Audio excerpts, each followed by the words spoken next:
They'd rather do that than to stand up and say one simple thing. Violent criminals who are here illegally should be deported. And yes, I am angry. Angry watching the protesters try to block legal, there's a key word, legal law enforcement operations that are targeting the worst of the worst predators.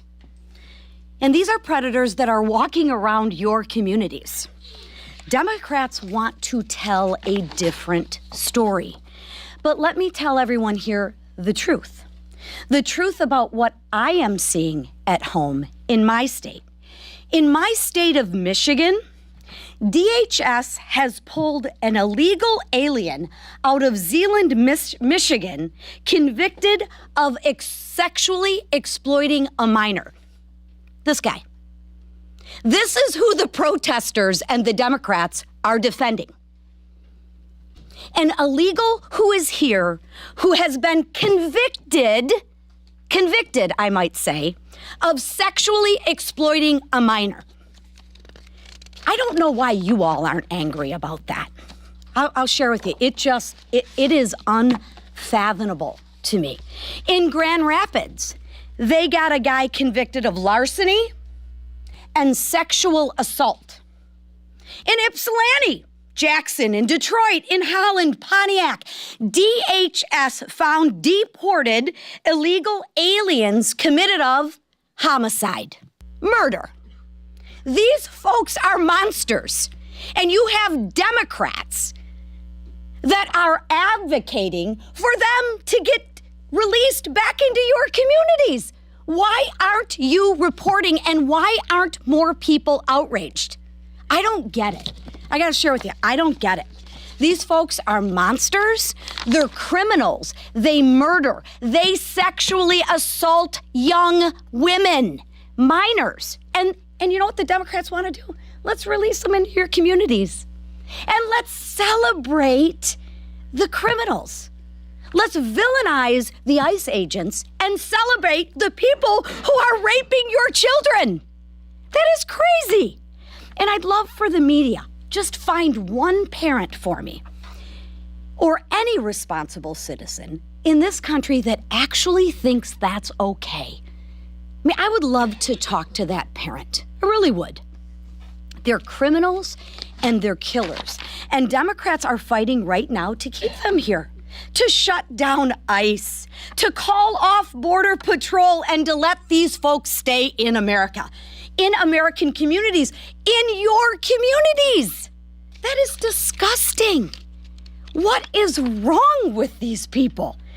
And the most cynical part is that they will stand in the streets next to the murderers and next to the rapists and next to the predators just to change the narrative, just to distract from the massive tax relief Republicans are delivering. See, they don't want you to talk about all the good things that are going on. And there's a lot of good things going on. So the second half of what I'm going to talk about is I'm not going to take the bait. We are going to talk about all the good things that are going on. And I'm going to keep the focus where it belongs, not on the noise, but on the real Americans whose lives are better because of policies Republicans passed and policies every single Democrat voted against. And I want to start with the words of a son talking about his mom. He wrote this. He said, "I just finished my mom's taxes. She's a widow up in Rhode Island working as a crossing guard for local school kids. She relies on Social Security and a tiny pension from his late father. The $6,000 senior deduction saved her $1,300 in federal taxes." Now, if you're from Michigan, you've seen this scenario before. It's cold. You get your winter coat out. You stick your hand in your pocket and you find $20 and you're excited. You're like, okay, cool. This is going to be a good day. Imagine finding an extra $1,300 in that coat pocket. That's what happened. And all across the country, seniors are seeing bigger refunds, workers are seeing bigger paychecks, and families are finally getting some breathing room. Why? Because Republicans ended the double taxation on Social Security. Because we made sure 88% of seniors, 88% of seniors will pay zero federal taxes on their benefits. That didn't happen by accident, and sadly, it didn't happen unanimously either. Every single Democrat voted against the $6,000 senior deduction. Shocker.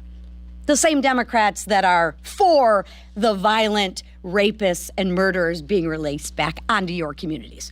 Yeah, I'm not for giving the seniors $6,000, but I am for making sure that we make sure that those violent criminals get a fair shake, right? Let's release them back into your communities. Every single Democrat voted against giving grandma just a little relief after Bidenflation hit seniors harder than almost any other group. Every single Democrat voted no, not just against the greatest generation, but they voted no against the next generation too. They voted against expanding the child care tax credit. They voted against jump-starting the American dream with the Trump investment account. They voted against 15% tax cut for families and workers building this country every single day. That's what they're against. Ask yourself, what are they for? Kind of interesting, either, you know? I'm gonna share with you, they're for these people. They're not for the seniors. They're not for the law-abiding citizens. They're for these people. These are the people who they protest against. Isn't this great? That's who the Democrats are.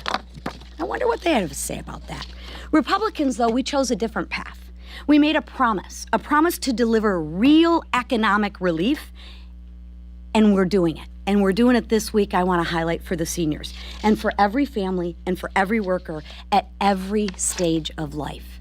That's what governing looks like for legal American citizens. And that's what our leadership team is delivering.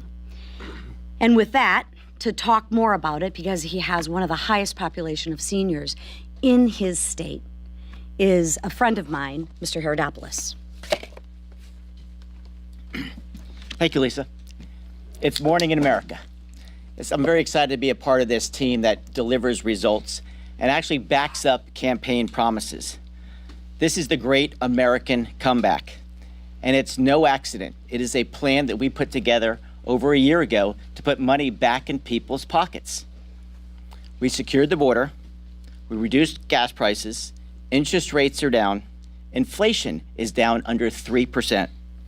Economic growth is up, foreign investment up, retirement savings and 401ks are up. That's why it's morning in America. And as Ronald Reagan, as I'm a former history teacher, used to talk about, are you better off today than you were 4 years ago? It was the same challenge that he had with Jimmy Carter after a failed foreign policy and domestic policy. And he implemented a plan to make it morning in America again. But we went beyond that. We said, let's actually reduce taxes on overtime, tips, and Social Security. And never forget, these are something that's earned. These aren't welfare programs. People work hard every day to earn overtime and tips, let alone a lifetime to earn Social Security. And they finally get to keep more of the money they earned. That's what America is all about. And let's recall the Democrats had this opportunity just a few years ago. In 21 and 22, they had the opportunity to reduce taxes on overtime, tips, let alone, as Lisa said perfectly, Social Security, but they chose a different path. They said they're going to spend more money in Washington, D.C. And what did that give us? It gave us failure. Leader Emmer and I serve on the Financial Services Committee along with Lisa. We heard directly from the Fed chair, who's not exactly the biggest fan of the President of the United States.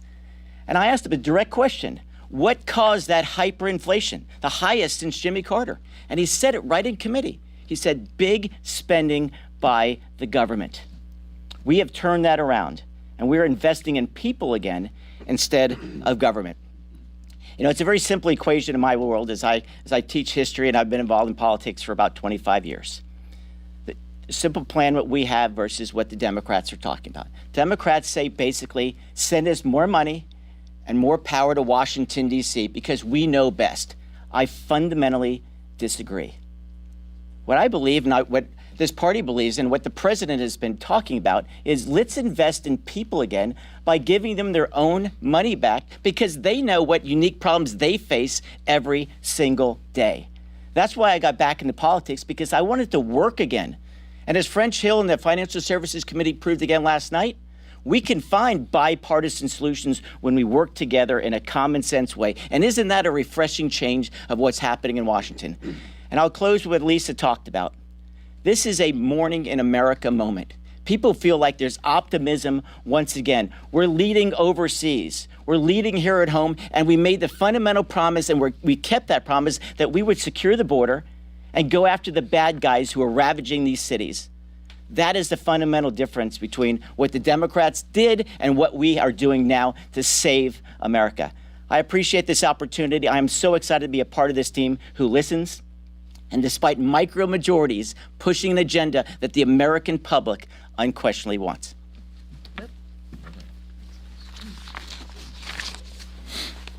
Thanks, Mike. It's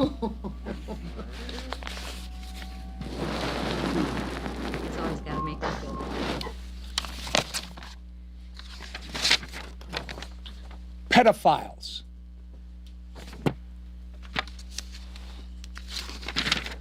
Rapists.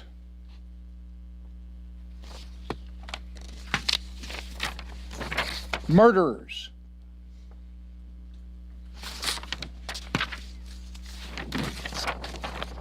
And drug traffickers.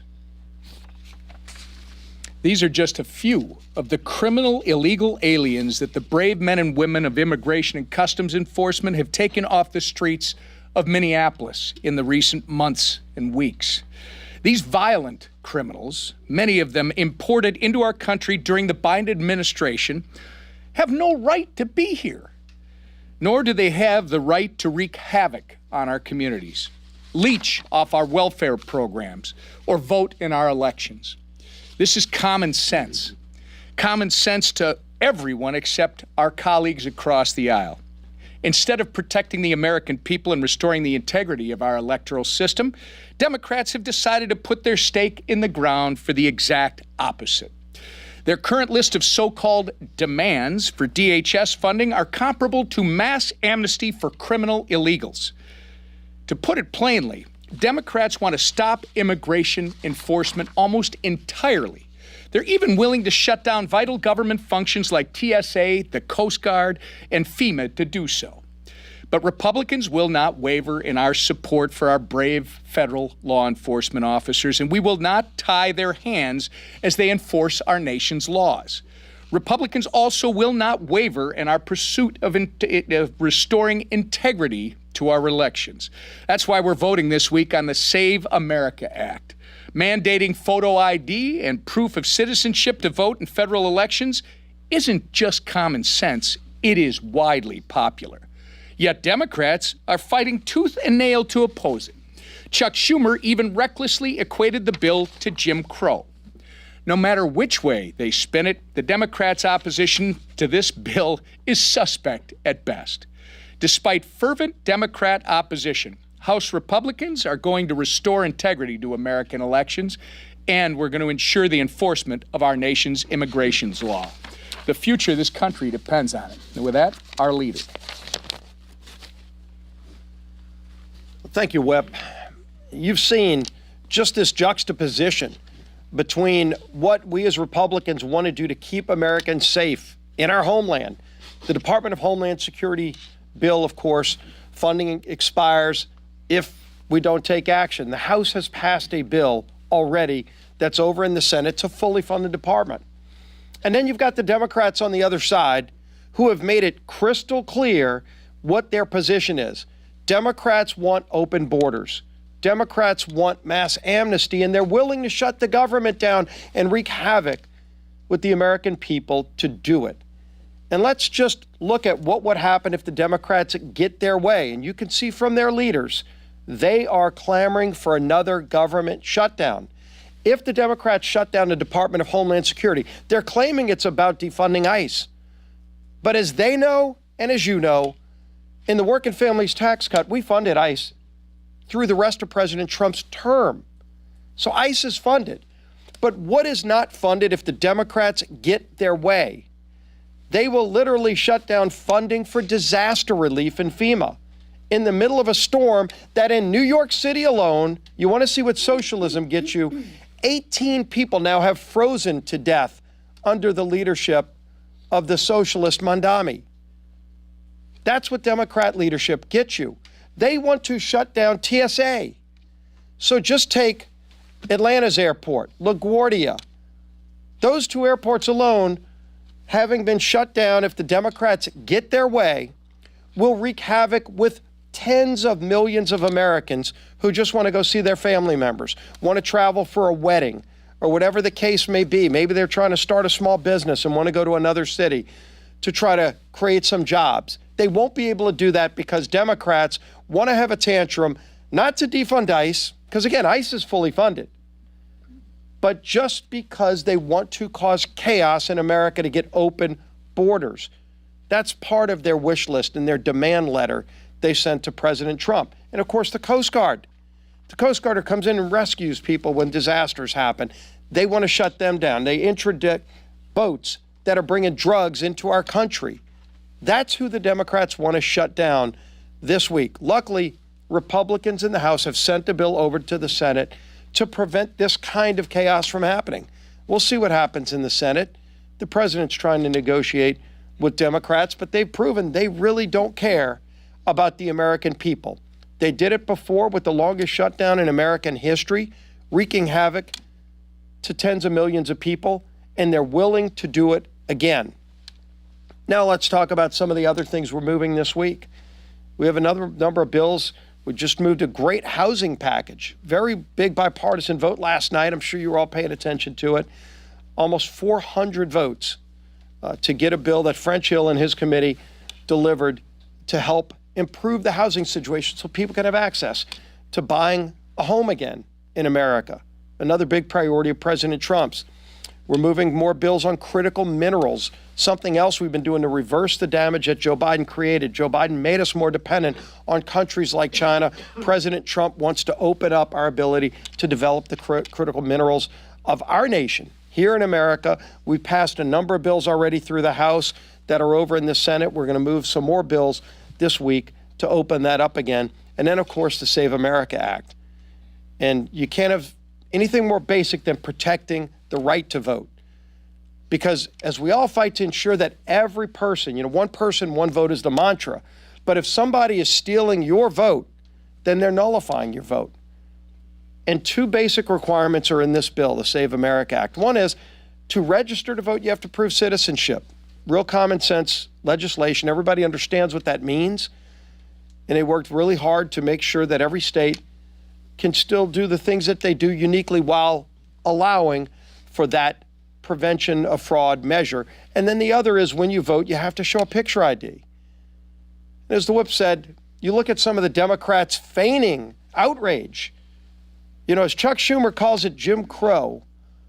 Where was Chuck Schumer when you tried to get into the Democrat National Convention in 2024?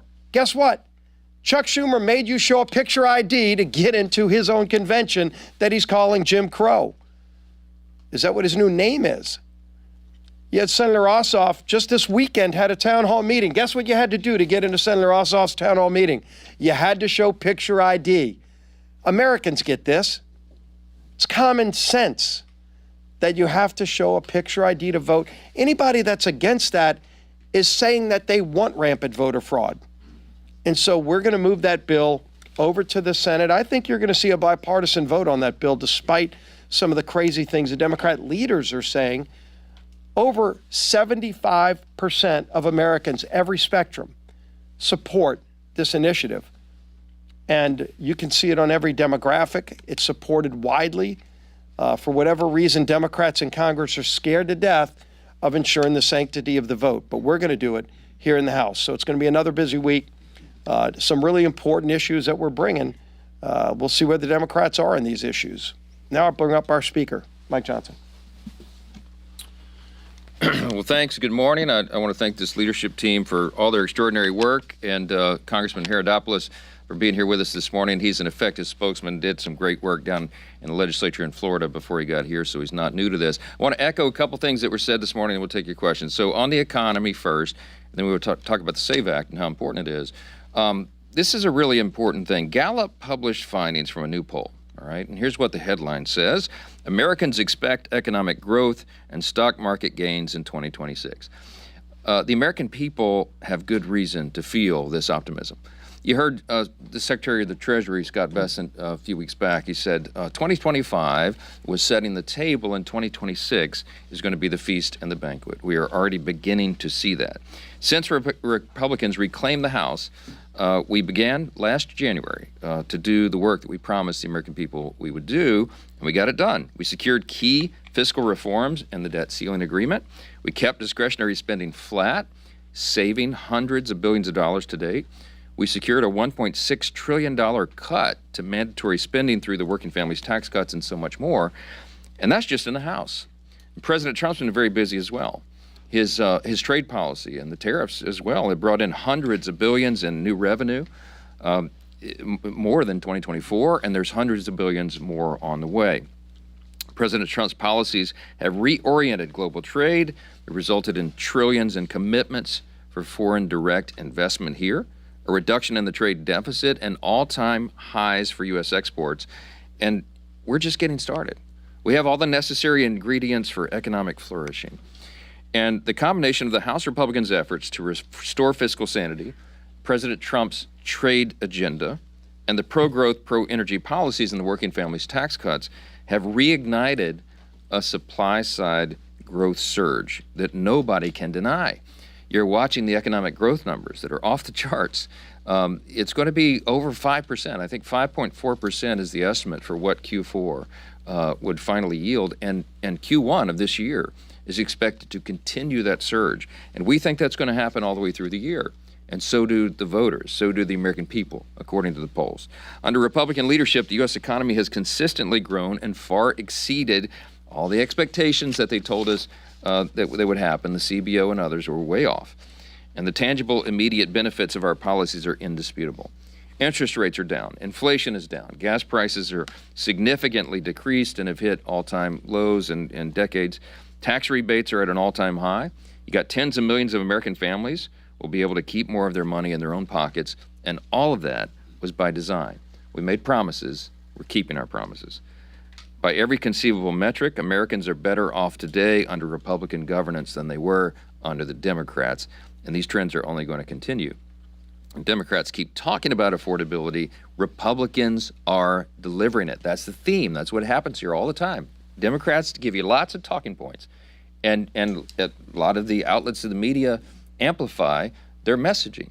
But we are delivering actual results. We're not just talking about it, we're doing it. And that's what people see. Let me talk about the Save America Act, because you've heard a lot about it this morning. It is very important. Another thing that is very important to the American people, and another thing that the polls show that everybody's in favor of.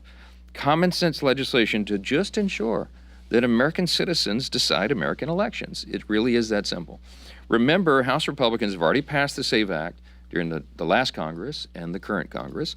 I was one of the original champions when we first had the press conference out on the House steps to introduce the SAVE Act.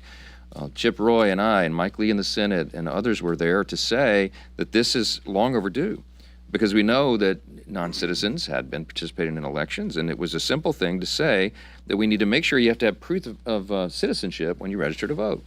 Everybody should be in favor of that. I mean, it's what the law requires and anticipates, and we've got to make sure it happens. So now we have the Save America Act. It's identical legislation as the SAVE Act on the proof of citizenship, but as you heard, now voters would have to display a valid ID to participate in federal elections. Again, a no-brainer. So in other words, it simply requires you are who you say you are in order to vote. And if that sounds like a no-brainer, it's because it is. The question is often asked by pollsters, and the polling consistently shows 80 to 90% of Americans believe that proof of citizenship and proof of a valid ID should be required to vote. And there are a few issues in American politics that have that level of bipartisan support. This is one of them. the issue has so much support because it is just common sense. Americans need an ID to drive, to open a bank account, to buy cold medicine, to file government assistance. As is noted by the leader, you even need an ID to attend events of most Democrat politicians and even the Democrat National Convention. So why would voting be any different than that? They can't answer that question. And so they come up with all these crazy excuses of why they can't support it. They've attempted so many arguments to oppose the passage of this simple legislation. First, they argued that we were too close to a federal election to make changes to voting procedures. That was last Congress, and of course that was nonsense. Then they argued that non-citizens and unregistered individuals don't actually vote.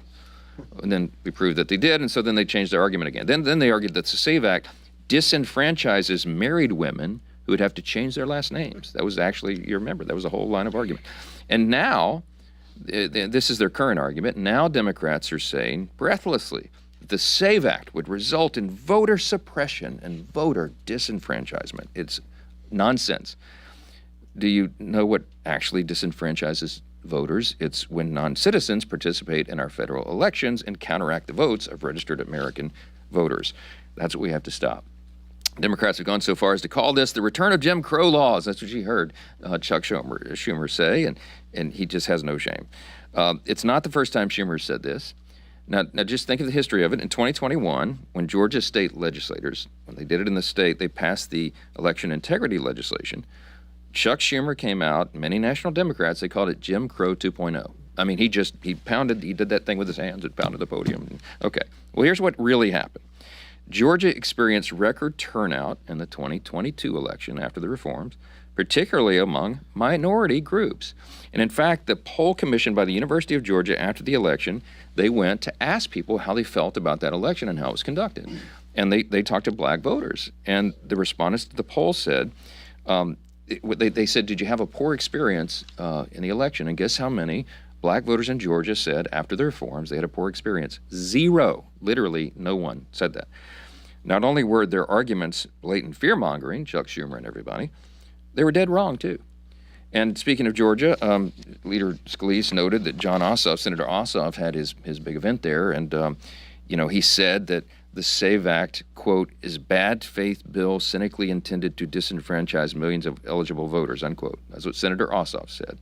But of course, at the event where he said that, he required photo ID to attend. Okay, so Democrats want to verify your identity to attend their campaign rallies, but not to participate in the elections they're running in. And despite the vehement and incoherent and frankly ridiculous opposition from Democrats, Republicans will continue to stand with the overwhelming majority of Americans who want to secure elections. We're going to do the right thing. We're going to do the common sense thing, and we're going to pass this. And you'll see that reflected on Wednesday when we do that very thing. Save America Act is aptly named. It will do what we say, and that is the recurring theme around here as well. Take a few questions. Yeah, go ahead. There's reporting this morning that federal judges are increasingly frustrated with DHS for defying court orders in cases involving ICE detainees. Should the administration be able to miss deadlines or slow walk proceedings in cases it disagrees with? And should Congress act to shield the constitutional authority of the judiciary? Look, I'm not going to comment on the report I haven't seen. I would doubt the veracity of that. It's the first I've heard of it. If this was a big problem, you probably would have heard that a lot more.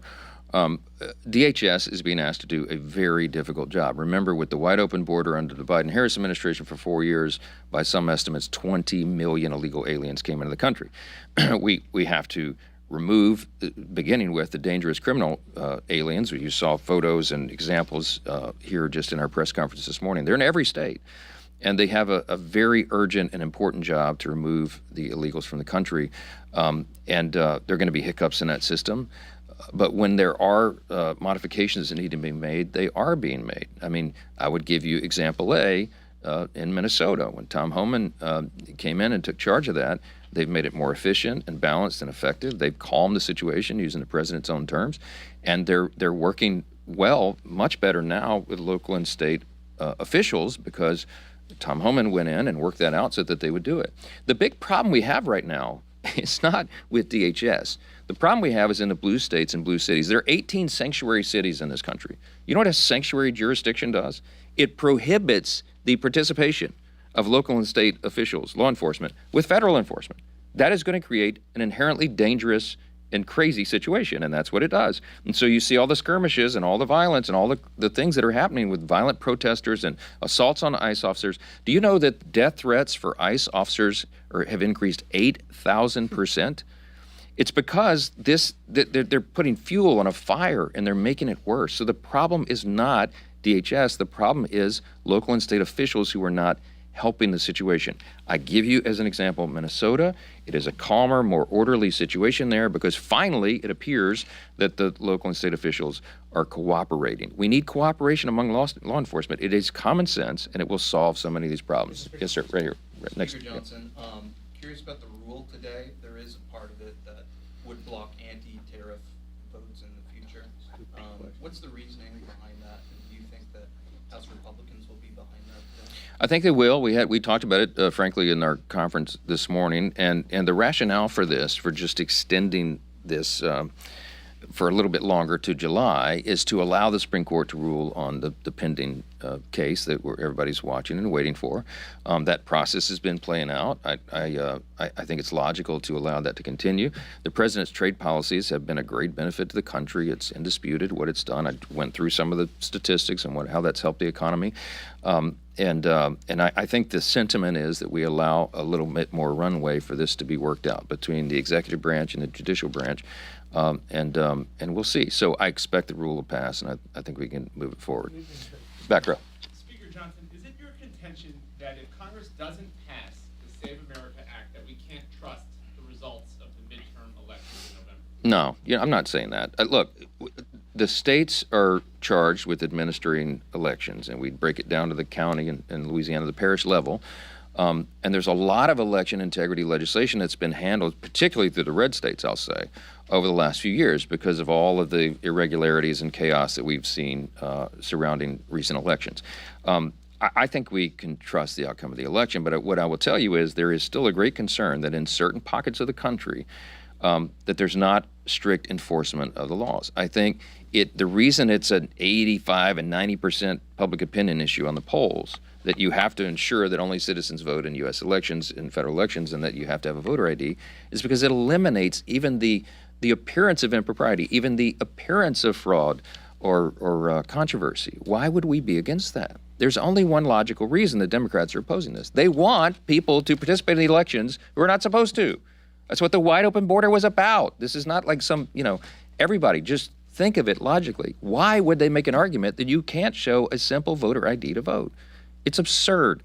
So the fact that they're so vehemently opposing this is very telling about their agenda and their motivation. And I think that should give all of us cause to pause and think, I wonder what this is about. So look, I'm not saying that you can't agree to the veracity of the upcoming election. I'm saying we have an obligation, we have a responsibility and a duty to do everything within our power, I mean the Congress, and all of us as citizens, everything within our power to ensure that is free and fair and safe and legal in every way possible. And if you can provide an ID and eliminate the possibility of illegals participating in elections or people who are not who they say they are, that is good for everybody, good for the election system, and you must have a free and fair election system to maintain a constitutional republic. This should not be a controversial thing. Yes, ma'am. Yes, ma'am. Thank you, Mr. Speaker.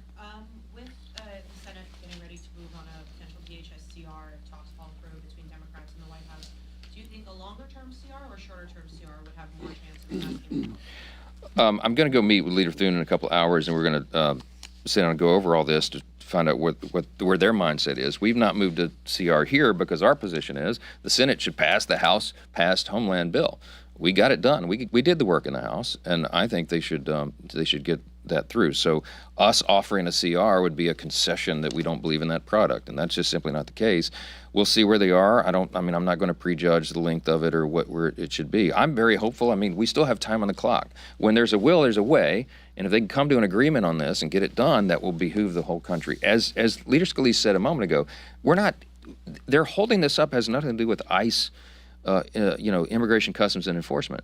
We've already funded that all the way through the end of the Trump administration in the Working Families Tax Cut, the big, beautiful bill. So what they're playing with, as he noted, is TSA and FEMA, the Secret Service, the Coast Guard. You're talking about agencies that are designed. The reason they're in the Homeland Security bill It's because those are the agencies charged with keeping Americans safe. Why would Democrats play political games with that? These are very important questions you need to be asking them. It's nonsense to us, and it's dangerous to the American people, and I think we just had about enough of it. One more. Front row. Go ahead. Thank you, Mr. Speaker. The Tim Tebow Foundation is pushing to have the Renewed Hope Act get a vote this Congress. Do you plan on putting that to the floor at some point? This is the anti-trafficking. Yes, I've talked with Tim Tebow. I'm a good friend and a big fan of his, and he's done some great advocacy on that. As have members here. We obviously want to do everything we can to prevent human trafficking, so we're looking at that.